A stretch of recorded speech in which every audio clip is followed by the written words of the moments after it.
বিসমিল্লাহির রহমানির রহিম। আসসালামু আলাইকুম। ইসলামী প্রজাতন্ত্র ইরানের বিশ্ব কার্যক্রমের বাংলা অনুষ্ঠানে আপনাদের স্বাগত জানাচ্ছি। এখন শুনবেন সূরা বাকারার 204 থেকে 206 নম্বর আয়াতের তিলাওয়াত ও তরজমা। আউযু বিল্লাহি মিনাশ শাইতানির রাজীম।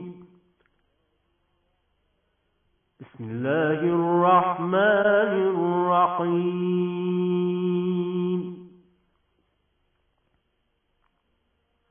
ওয়া মিনান নাসি মান ইউ'জিবুকা কওলুহু ফিল হায়াতিদ দুনিয়া ওয়া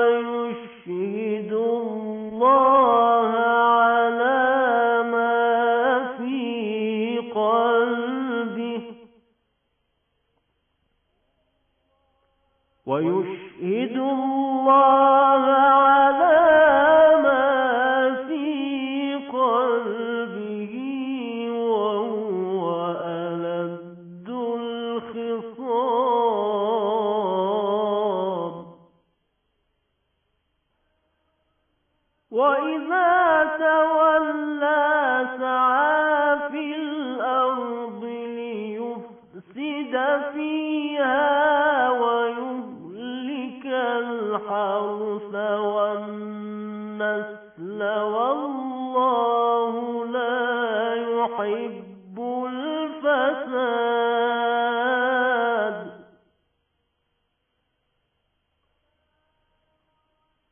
وإذا تولى سعى في الأرض ليفسد فيها ويهلك الحرث والنسل والله لا يحب الفساد.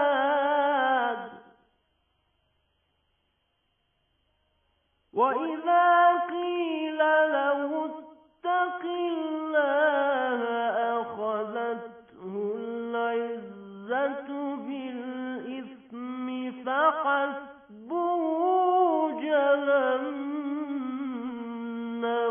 ولبئس المهاد.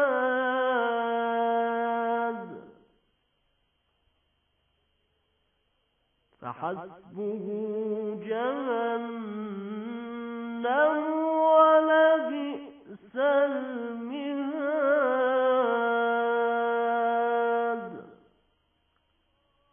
صدق الله العلي العظيم. بسم الله الرحمن الرحيم. মানুষের মধ্যে এমন লোক আছে পার্থিব জীবনে যার কথা তোমার কাছে বড়ই চমৎকার মনে হয় এবং নিজের সদিচ্ছার ব্যাপারে সে বারবার আল্লাহকে সাক্ষী মানে, কিন্তু আসলে সে সত্যের নিকৃষ্টতম শত্রু। যখন সে কর্তৃত্ব লাভ করে, পৃথিবীতে তার সমস্ত প্রচেষ্টার সাধনা নিয়োজিত করে বিপর্যয় সৃষ্টি এবং শস্যক্ষেত ও মানব বংশ ধ্বংস করার কাজে, অথচ আল্লাহ বিপর্যয় মোটেই পছন্দ করেন না। আর যখন তাকে বলা হয় আল্লাহকে ভয় করো, তখন তার আত্মাভিমান তাকে পাপের পথে প্রতিষ্ঠিত করে দেয়। এই ধরনের লোকের জন্য জাহান্নামই যথেষ্ট এবং সেটি নিকৃষ্টতম আবাস। সাদাকাল্লাহুল আলিয়্যুল আযীম। শ্রোতা বন্ধুরা, আজ বুধবার 3 মার্চ 18 ফাল্গুন এবং ফার্সি 13 এসফান্দ। রেডিও তেহরানের সান্ধ্য অধিবেশনের বাংলা অনুষ্ঠানে আপনাদের সবাইকে স্বাগত জানাচ্ছি। আমি বাবুল আখতার। এই অনুষ্ঠান প্রচারিত হচ্ছে বাংলাদেশ ও ভারতের শর্টওয়েভ 31 মিটার ব্যান্ডে 9440 কিলোহার্টজে এবং সৌদি আরবের শর্টওয়েভ 31 মিটার ব্যান্ডে 9870 কিলোহার্টজে। ইন্টারনেটে আমাদের অনুষ্ঠান শোনার ঠিকানা parstoday.com/bn। রেডিও তেহরানের বাংলা অনুষ্ঠান বাংলাদেশ সময় রাত 8:30টায় সান্ধ্য অধিবেশন এবং রাত 10:30টায় নৈশ অধিবেশন সরাসরি শুনতে পাবেন। এছাড়া আমাদের আর্কাইভে এক মাসের সান্ধ্য ও নৈশ অধিবেশনের অনুষ্ঠান আপলোড করা থাকে, ফলে যে কোনো সময় বিশ্বের যে কোনো স্থান থেকে আমাদের আর্কাইভে ঢুকে তা শুনতে পাবেন। এবারে আজকের অনুষ্ঠান সূচি জানিয়ে দিচ্ছি। শুরুতেই থাকছে বিশ্ব সংবাদ। এতে থাকবে ঢাকা ও কলকাতা থেকে আমাদের সংবাদদাতাদের পাঠানো দুটি রিপোর্ট। এরপর সংবাদ ভাষ্যের অনুষ্ঠান দৃষ্টিপাতে রয়েছে সৌদি আরবের জয়েন্ট চিফ অব স্টাফের ইরাক সফরের বিভিন্ন দিক নিয়ে আমাদের ভাষ্যকারের একটি পর্যালোচনা। এছাড়া বাংলাদেশে ডিজিটাল নিরাপত্তা আইনে আটক কার্টুনিস্ট আহমেদ কবির কিশোরের হাইকোর্টে জামিন মঞ্জুর এবং এই আইনের পুনঃ পর্যালোচনার ব্যাপারে সরকারের উদ্যোগ সম্পর্কে ঢাকা থেকে আমাদের বিশেষ প্রতিনিধি আব্দুর রহমান খানের একটি প্রতিবেদন। দৃষ্টিপাতের পর থাকবে স্বাস্থ্য ও চিকিৎসা বিষয়ক আলোচনা স্বাস্থ্য কথা। নিয়মিত পরিবেশনা কথাবার্তার পর প্রান্তিক আয়োজন রয়েছে সাপ্তাহিক পরিবেশনা কোরআনের আলো। সবশেষে সংক্ষিপ্ত সংবাদ।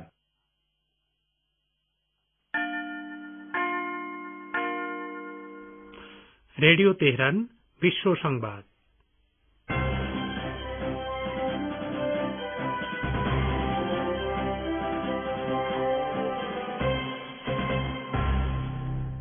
সংবাদ শিরোনাম।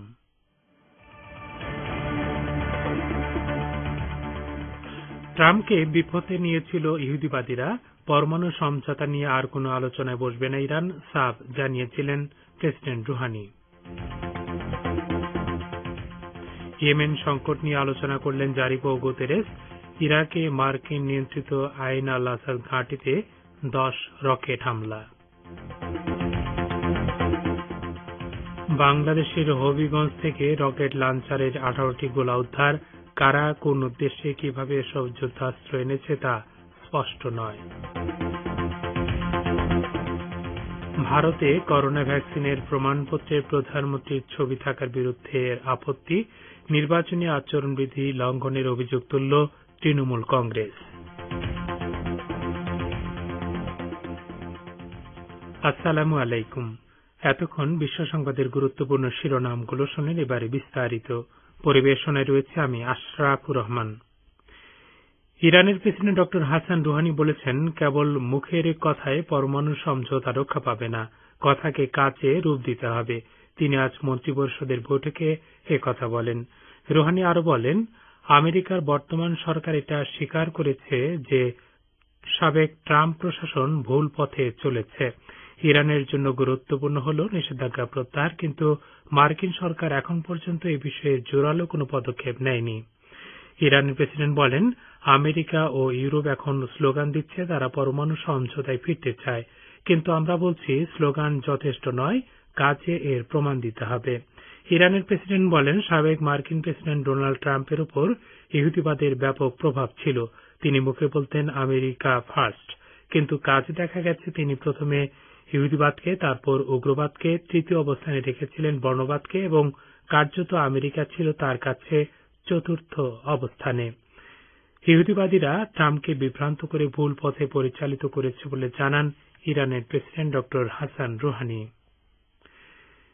এদিকে ইরানের প্রেসিডেন্ট বলেছেন, পরমাণু সমঝোতা নিয়ে আর কোনো আলোচনা হবে না এবং এটিকে পুনরুজ্জীবিত করার একমাত্র উপায় হচ্ছে আমেরিকার পক্ষ থেকে নিষেধাজ্ঞা প্রত্যাহার করা। তিনি পরমাণু সমঝোতাকে একটি বহুজাতিক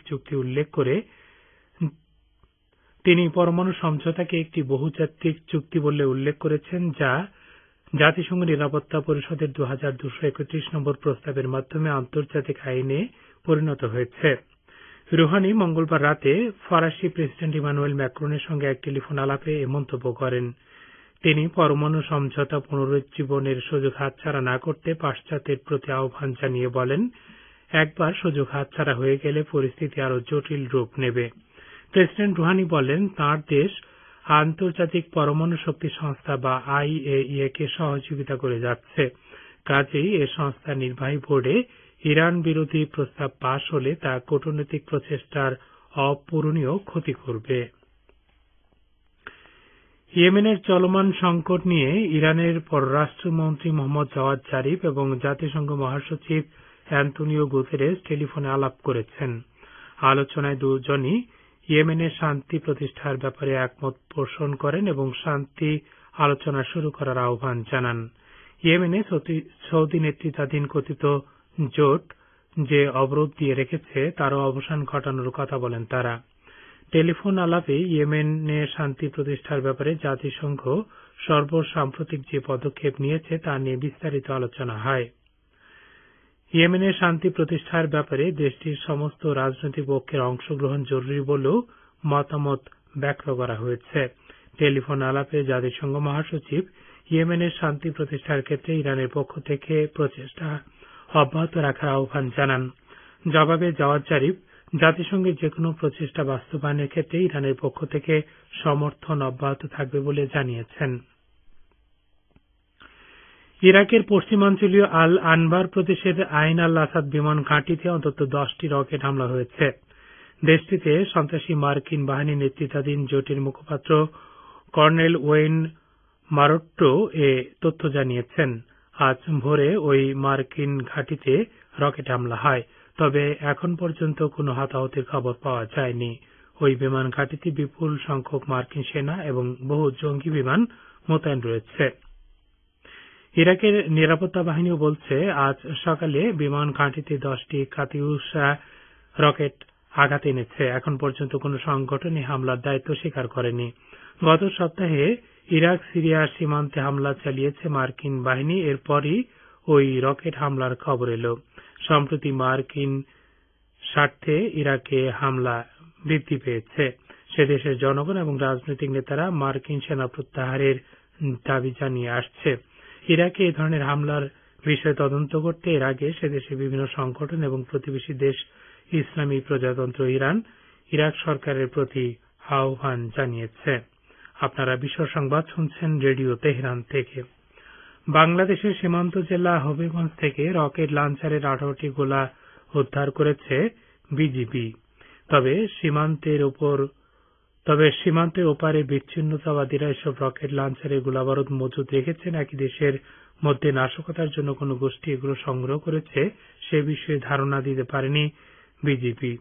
বিস্তারিত বলছেন ঢাকা থেকে আমাদের প্রতিনিধি আব্দুর রহমান খান। বাংলাদেশের সীমান্ত জেলা হবিগঞ্জের সাতছড়ি জাতীয় উদ্যান থেকে রকেট লঞ্চারের 18টি গোলা উদ্ধার করেছে সীমান্তরক্ষী বাহিনী, বর্ডার গার্ড বাংলাদেশ বা বিজিবি। আজ বুধবার সকালে সাতছড়িতে এক সংবাদ সম্মেলনে বিজিবির sector commander colonel Tarek Masud ও 55 ব্যাটালিয়নের হবিগঞ্জ ক্যাম্পের অধিনায়ক লেফটেন্যান্ট কর্নেল সামিউন নবী চৌধুরী এই তথ্য নিশ্চিত করেছেন। সংবাদ সম্মেলনে লেফটেন্যান্ট কর্নেল সামিউন নবী চৌধুরী জানান, সন্ত্রাসীদের অস্ত্র ও গোলাবারুদ মজুদের গোপন সংবাদের ভিত্তিতে হবিগঞ্জের চুনারুঘাট উপজেলার সিমটি বিল ও সাতছড়ি সীমান্ত এলাকায় বিশেষ নজরদারি রাখা হয়। এরই ধারাবাহিকতায় গতকাল মঙ্গলবার বিকেল 4টা হতে সীমান্তের 1 কিলোমিটার অভ্যন্তরে সাতছড়ি রিজার্ভ ফরেস্টে অভিযান পরিচালনা করা হয়। অভিযানে মাটির নিচ থেকে পলিথিনে মোড়ানো প্লাস্টিকের কভারে রকেট লঞ্চারের 18টি গোলা উদ্ধার করা হয়। তবে সীমান্তের ওপারের উত্তর পূর্ব ভারতের বিচ্ছিন্নতাবাদীরা এসব রকেট লঞ্চারের গোলাবারুদ মজুদ রেখেছে নাকি দেশের মধ্যে নাশকতার জন্য কোনো গোষ্ঠী এগুলো সংগ্রহ করেছে সে বিষয়ে কোনো ধারণা দিতে পারেনি বিজিবি। বাংলাদেশের আইন শৃঙ্খলা বাহিনী এর আগেও ভারতীয় সীমান্তবর্তী এই বনাঞ্চলে 6 দফায় অভিযান চালিয়ে রকেট লঞ্চার, অস্ত্র, গোলাবারুদ সহ বিভিন্ন ভারী অস্ত্র উদ্ধার করেছে।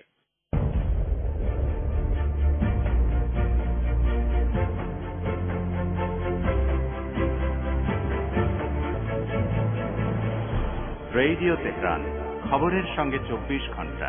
ভিজিট করুন আমাদের ওয়েব পেজ farstoday.com/bn।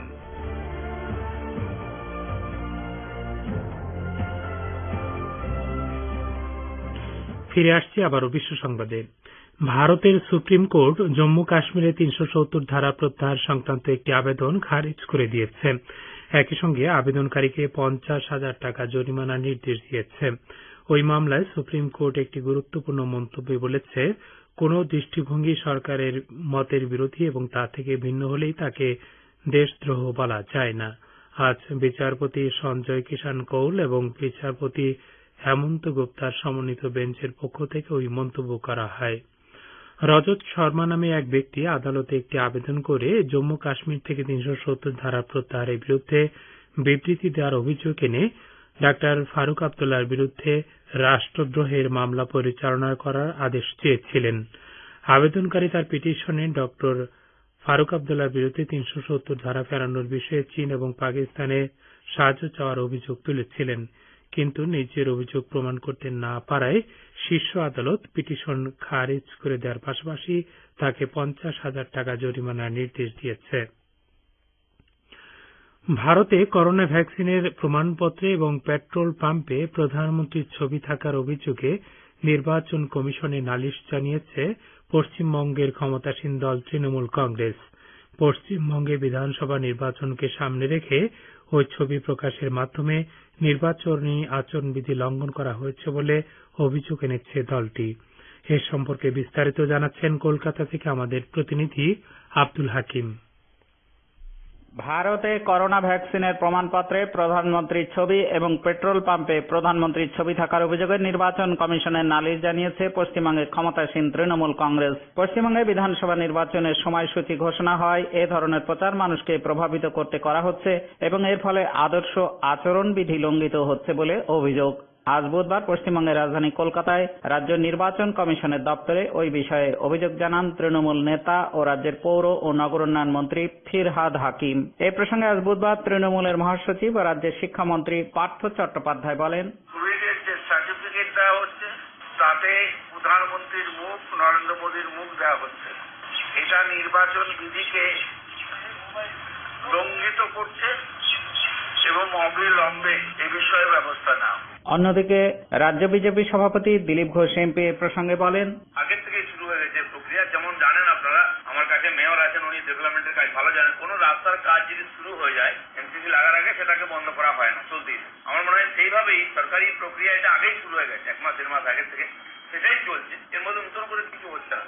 এর আগে তৃণমূলের মুখপাত্র ড্রেক ও ব্রায়ান এমপি সামাজিক যোগাযোগ মাধ্যমে এক বার্তায় বলেন, নির্বাচনের দিন ঘোষণা হয়ে গেছে, তারপরেও প্রধানমন্ত্রীর ছবি নির্লজ্জভাবে কোভিড-19 সার্টিফিকেটে ব্যবহৃত হচ্ছে। বলছিলেন কলকাতা থেকে আমাদের প্রতিনিধি। আফগানিস্তান বিষয়ক মার্কিন প্রতিনিধি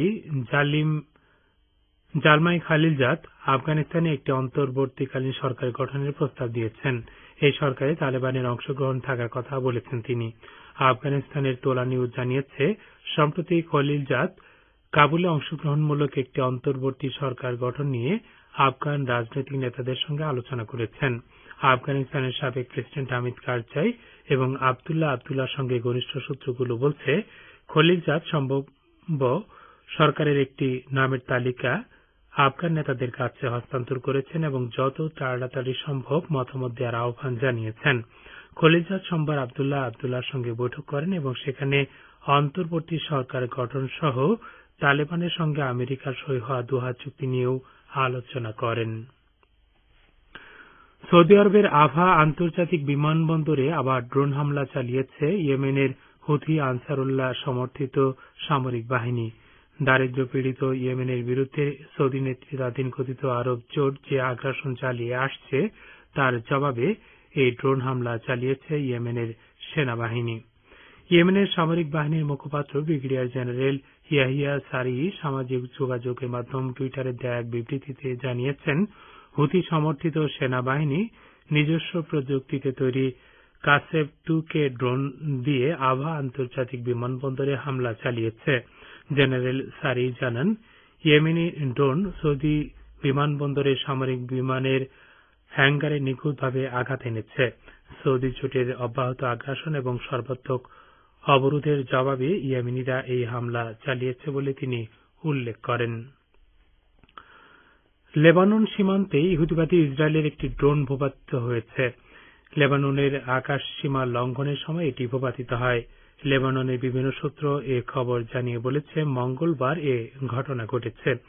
তবে ড্রোনটি ভূপাতিত করা হয়েছে নাকি দুর্ঘটনাক্রমে তা পড়ে গেছে তা স্পষ্ট নয়। এর আগে ইয়েমেনের ইসলামী প্রতিরোধ আন্দোলন হিজবুল্লাহ দখলদারি ইসরায়েলের বহু ড্রোন ভূপাতিত করেছে। ইসরায়েলি জঙ্গি বিমান ও ড্রোনগুলো মাঝে মধ্যেই লেবাননের আকাশসীমা লঙ্ঘন করে থাকে। শ্রোতা বন্ধুরা, আর এরই সঙ্গে শেষ হচ্ছে এখনকার মতো সর্বশেষ বিশ্ব সংবাদ।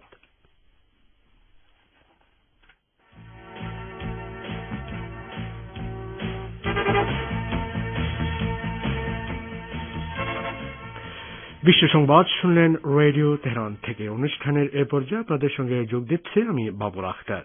শ্রোতা বন্ধুরা, আমন্ত্রণ জানাচ্ছি সংবাদ ভাষার অনুষ্ঠান দৃষ্টিপাতে। সৌদি আরব ইরাকের সঙ্গে সামরিক সহযোগিতা করার ব্যাপারে আগ্রহী। এর মাধ্যমে তারা ইরাকে প্রভাব বিস্তার করতে চায় কিনা সে বিষয়ে বিশেষজ্ঞ মহলের মতামত নিয়ে শোনা যাক আমাদের ভাষ্যকারের একটি পর্যালোচনা। পরিবেশন করছেন নাসির মাহমুদ। সৌদি সেনাবাহিনীর জয়েন্ট চিফ অব স্টাফের প্রধান ফাইয়াজ বিন হামিদ আর রুয়াইলি গতকাল ইরাক সফর করেছেন। ইরাকের প্রতিরক্ষামন্ত্রী জেনারেল আব্দুল আমির রাশিদ ইয়ারুল্লাহর আমন্ত্রণে এই সফর অনুষ্ঠিত হয়। এই সফরের লক্ষ্য উদ্দেশ্য আগে থেকে স্পষ্ট ছিল। রাশিয়ার স্পুটনিক সংবাদ সংস্থা অ্যাসোসিয়েটেড প্রেসের কদিন আগেকার এক প্রতিবেদনের বরাত দিয়ে জানিয়েছে, গত জানুয়ারি মাসে ইরাক থেকে রিয়াদের সৌদি রাজপ্রাসাদে হামলার উদ্দেশ্যে বিস্ফোরক বহনকারী কয়েকটি বিমান যাত্রা করেছিল। মূলত এই ইস্যু নিয়ে আলোচনার জন্যই গতকাল জনাব রুয়াইলি ইরাক সফর করেন বলে বিভিন্ন মিডিয়া খবর দিয়েছে। তবে বিশেষজ্ঞ মহলের ধারণা, সৌদি ও ইরাকি কর্মকর্তাদের মধ্যে কূটনৈতিক পর্যায়ের এই আলোচনার ভিন্ন কোনো উদ্দেশ্যও থাকতে পারে। এখানে উল্লেখ করা যেতে পারে 2020 সালের নভেম্বরে ইরাকি সেনাবাহিনীর চিফ অব স্টাফ সৌদি আরব সফর করেন। ওই সফরে তিনি সৌদি সেনাবাহিনীর জয়েন্ট চিফ অব স্টাফের সঙ্গে বাগদাদ রিয়াদ সামরিক সহযোগিতার বিষয়টি পর্যালোচনা করেন। গত সপ্তাহেও ইরাকের পররাষ্ট্রমন্ত্রী ফুয়াদ হোসেন এবং স্বরাষ্ট্রমন্ত্রী ওসমান আল গানিমির নেতৃত্বে একটি রাজনৈতিক ও প্রতিরক্ষা প্রতিনিধি দল রিয়াদ সফর করেন। সৌদি কর্মকর্তারাও গত 10 মাসে বেশ কয়েকবার ইরাক সফর করেছেন। এই সফরের উদ্দেশ্য ছিল ভিন্ন। সৌদি আরব পশুপালন ও কৃষিকাজের জন্য ইরাকের কাছ থেকে জমি চেয়েছিল এবং এ ব্যাপারে সমঝোতার বিষয়টিই ছিল সে সময়কার সফরের মূল লক্ষ্য। একই সঙ্গে সৌদি আরব এবং ইরাকের মধ্যে অর্থনৈতিক সম্পর্ক জোরদার করার বিষয়টিও গুরুত্ব পেয়েছিল। সুতরাং সৌদি জয়েন্ট চিফ অব স্টাফের সাম্প্রতিক ইরাক সফরের উদ্দেশ্য উভয় পক্ষের মধ্যে প্রতিরক্ষা ও সামরিক সহযোগিতা জোরদার করা বলেও মনে করছেন বিশ্লেষক মহল। তবে সৌদি আরব সামরিক সহযোগিতার মাধ্যমে ইরাকে তার প্রভাব বাড়াতে চায় কিনা সে বিষয়ে নজর রাখছেন বিশেষজ্ঞ মহল। গত ডিসেম্বর মাসে সৌদি আরব ইরাকে সামরিক সহায়তা দেওয়ার জন্য তাদের ঘোষণা করেছে। মোস্তফা আল কাজিমি সরকারের প্রতিও সৌদি আরবের সমর্থন রয়েছে। অপরদিকে কাজিমিও এ বিষয়ে সৌদি আরবকে সবুজ সংকেত দিয়েছে। দৃষ্টিপাতে এবার বাংলাদেশ প্রসঙ্গ। বাংলাদেশে ডিজিটাল নিরাপত্তা আইনে আটক কার্টুনিস্ট আহমেদ কবির কিশোরকে 6 মাসের জামিন মঞ্জুর করেছে হাইকোর্ট। এদিকে বহুল আলোচিত ডিজিটাল নিরাপত্তা আইনটি বাতিলের দাবিতে দেশীয় এবং আন্তর্জাতিক সংস্থা সোচ্চার হওয়ায় আইনটি পুনঃপর্যালোচনার উদ্যোগ নিচ্ছে সরকার। এ সম্পর্কে সংশ্লিষ্ট মহলের প্রতিক্রিয়া সহ প্রতিবেদন করেছেন ঢাকা থেকে আমাদের বিশেষ প্রতিনিধি আব্দুর রহমান খান। ডিজিটাল নিরাপত্তা আইনে আটক কার্টুনিস্ট আহমেদ কবির কিশোরকে 6 মাসের জামিন মঞ্জুর করেছে হাইকোর্ট। আজ বুধবার বিচারপতি এম ইনায়েতুর রহিম ও বিচারপতি মোহাম্মদ মোস্তাফিজুর রহমানের সমন্বয়ে গঠিত হাইকোর্ট বেঞ্চ এই আদেশ দেন। এদিকে বহুল আলোচিত ডিজিটাল নিরাপত্তা আইনটি বাতিলের দাবিতে রাজধানী সহ দেশের বিভিন্ন স্থানে বিক্ষোভ এবং জাতিসংঘ সহ আন্তর্জাতিক মানবাধিকার সংস্থা এবং 13টি উন্নয়ন সহযোগী দেশের রাষ্ট্রদূত ও হাইকমিশনারদের বিবৃতির প্রেক্ষিতে আইনটি পুনঃপর্যালোচনার উদ্যোগ নিচ্ছে সরকার। জানা গেছে, আইনটি সংশোধন না করে বিধি প্রণয়নের মাধ্যমে অপপ্রয়োগ ও হয়রানি বন্ধের উপায় খুঁজতে ইতিমধ্যেই সংশ্লিষ্ট বিশেষজ্ঞদের নিয়ে কাজ শুরু করেছে আইন মন্ত্রণালয়। আইনমন্ত্রী আনিসুল হক এই আইনটি অত্যন্ত সময়োপযোগী দাবি করে গণমাধ্যমকে বলেছেন, এই আইনে কোনো অপরাধের অভিযোগ এলে পুলিশের তদন্তের আগে কাউকে গ্রেপ্তার করা যাবে না বা তার বিরুদ্ধে মামলা নেওয়া যাবে না, এমন ব্যবস্থা নেওয়া হচ্ছে। উল্লেখ্য, 2018 সালের সেপ্টেম্বর মাসে জাতীয় সংসদে ডিজিটাল নিরাপত্তা আইনটি পাশ হয়। মানবাধিকার আইনজীবীরা বলছেন, 2-1টি ব্যতিক্রম ছাড়া প্রায় সবই আমলযোগ্য এবং অজামিনযোগ্য অপরাধ হিসেবে গণ্য করা হয়েছে এই আইনে। এ প্রসঙ্গে human rights and piece for Bangladesh এর সভাপতি অ্যাডভোকেট মঞ্জিল মোর্শেদ রেডিও তেহরানকে বলেছেন, এই আইনটা হওয়ার সময় এদেশের সাংবাদিক বুদ্ধিজীবী সবাই বলেছিল যে এই ধরনের একটা আইন যেগুলো বিশেষ করে পার্টিকুলারলি মত প্রকাশের স্বাধীনতার সঙ্গে সম্পর্কিত, সেটা সংবাদপত্র বা মত প্রকাশের স্বাধীনতাকে বিঘ্নিত করবে, এবং সরকার তখন বলেছিল এটা অপব্যবহার হবে না। এই আইন পাশ হওয়ার পরে যত অপব্যবহার হচ্ছে প্রতিনিয়ত, সেই অপব্যবহারের সর্বশেষ বলি হলো মোস্তাক, এবং সেই কারণে কিন্তু জাতিসংঘের মানবাধিকার কমিশন কথা বলার সুযোগ পাচ্ছে। এটা আমাদের দেশের জন্য একটি মর্যাদার জন্য অবশ্যই একটি খারাপ দিক যে আমাদের দেশের মানবাধিকার নিয়ে প্রশ্ন উত্থাপিত হয়েছে। এই মানবাধিকার আইনজীবী অভিমত দেন যে আইনে বাক স্বাধীনতা খর্ব করে এমন ধারাগুলো বাতিল করা দরকার এবং এটা জামিনযোগ্য করা দরকার। যে সেকশনগুলোতে মত প্রকাশের স্বাধীনতা খর্ব করে অথবা যে সেকশনগুলোর মাধ্যমে মানুষের লেখালেখির উপরে এমবার্গো সৃষ্টি করে বা অপব্যবহার হয় ওই সেকশনগুলো সংশোধন করে সেটি ব্যবস্থা গ্রহণ করা উচিত। কিন্তু পুরো আইন বাতিলের করার কোনো কল্পনা করার সুযোগ নাই এখন, কারণ এটি ছাড়া, এই আইন ছাড়া মানে ডিজিটাল সিকিউরিটি যে অন্যান্য বিধানগুলো আছে সেগুলো ছাড়া কিন্তু আপনি নিরাপদ থাকতে পারবেন না। কাজে এটা অ্যাবসার্ড যে আইন ছাড়া এইটা চলবে, এই ডিজিটাল যুগ, এটা কল্পনাও করা যায় না। তবে আমি বলবো যে ওই জায়গাগুলো সেগুলো সংশোধন বা বাতিল দুটি করা যেতে পারে। তবে আইনটির অপপ্রয়োগ নিয়ে ক্ষমতাসীন দলের নেতাকর্মীরাও বিভিন্ন সময় উদ্বেগ প্রকাশ করেছেন। তারা বলেছেন তদন্ত ছাড়া গ্রেপ্তারের বিধান থাকায় এই আইনটির অপপ্রয়োগ হচ্ছে, ফলে অনেক ক্ষেত্রে অতি উৎসাহীদের কারণে সরকারেরই ভাবমূর্তি ক্ষুণ্ণ হচ্ছে। সাবেক তথ্যমন্ত্রী এবং জাসদের সভাপতি হাসানুল হক ইনু বলেছেন ডিজিটাল নিরাপত্তা আইনের যেসব ধারার জন্য সংবাদকর্মী ও সাধারণ মানুষ হয়রানির শিকার হচ্ছেন সেগুলো সংশোধন করা যেতে পারে। এজন্য একটি উচ্চ পর্যায়ের কমিটি গঠনেরও পরামর্শ দিয়েছেন তিনি। প্রতিবেদনটি শুনলেন। এখন রয়েছে স্বাস্থ্য কথা।